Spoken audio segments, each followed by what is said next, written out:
Hi everyone, welcome back to Storytime with Mr. Jerome, where we tell stories that matter. I'm very happy to be reading a story from the Jesus Storybook Bible again this Friday. It is titled The Young Hero and the Horrible Giant. Now before I go any further, parents, I want to remind you, if you want to purchase a copy of this book for yourselves, there will be a link in the description that you can follow. And for now, let's get into this story about our young hero from last week named David. Today he'll be facing a horrible giant, as the title implies. Let's see what happens. The Young Hero and the Horrible Giant. God's people had some scary enemies, but the Philistines were the scariest of them all. And now the Philistines had come to fight them. The Philistines had a secret weapon called Goliath.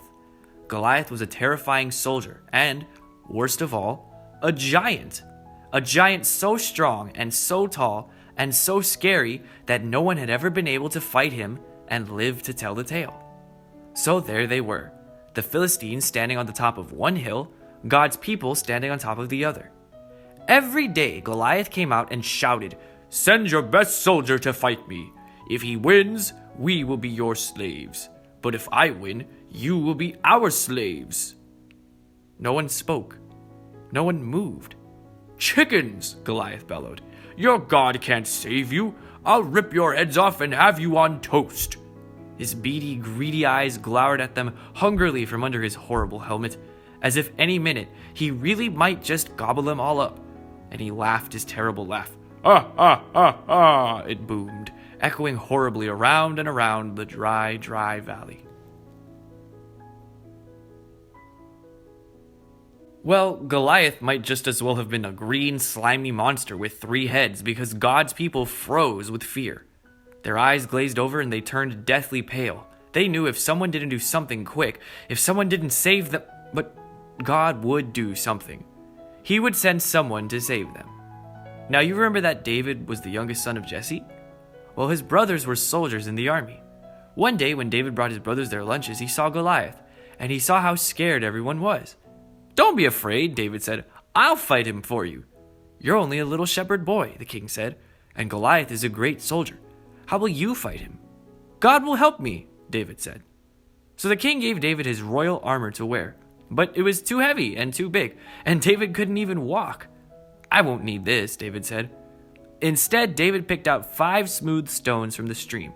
1, 2, 3, 4, 5. Took his slingshot and walked towards Goliath. Step, step, step. Who do you think is going to win? David or Goliath? I don't know. I think David should win. I mean, it would be nice if he did, because Goliath is being very mean to everybody. But at the same time, how can such a small man like David beat a giant like Goliath? We'll just have to wait and see what happens. Goliath walked towards David. Thud, thud, thud. "You?" Goliath peered down at the small boy. "I'm little," David shouted up to him, "but God is great." Goliath laughed an even terribler laugh than usual. "Ha ha ha," it went. With just one swing of his giant sword, Goliath could finish the boy off. But David kept going. "It isn't how strong you are or how many swords and spears you have that will save you. It is God who saves you. This is God's battle, and God always wins his battles." David put a stone in his sling, swung it around, and let it go.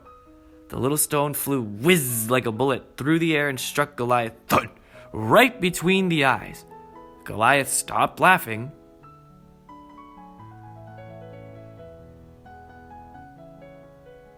He stumbled and staggered and crash, fell dead.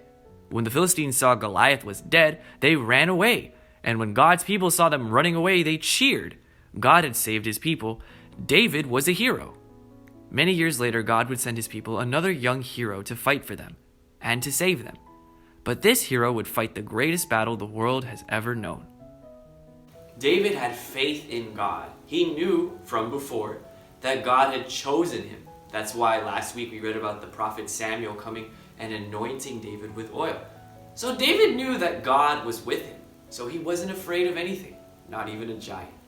And I hope that as you have enjoyed this story, you'll remember the story of David, that even though you might be smaller and you might not be as strong as some of the people around you, When challenges come your way, no matter how giant they are, God is on your side, and you don't need to be afraid. Now, speaking of giants, let's enjoy today's Learning Minute together. Goliath may have been a giant of a man, but he was still a man. And to be honest, even the biggest of humans are very small in comparison to the larger animals on Earth.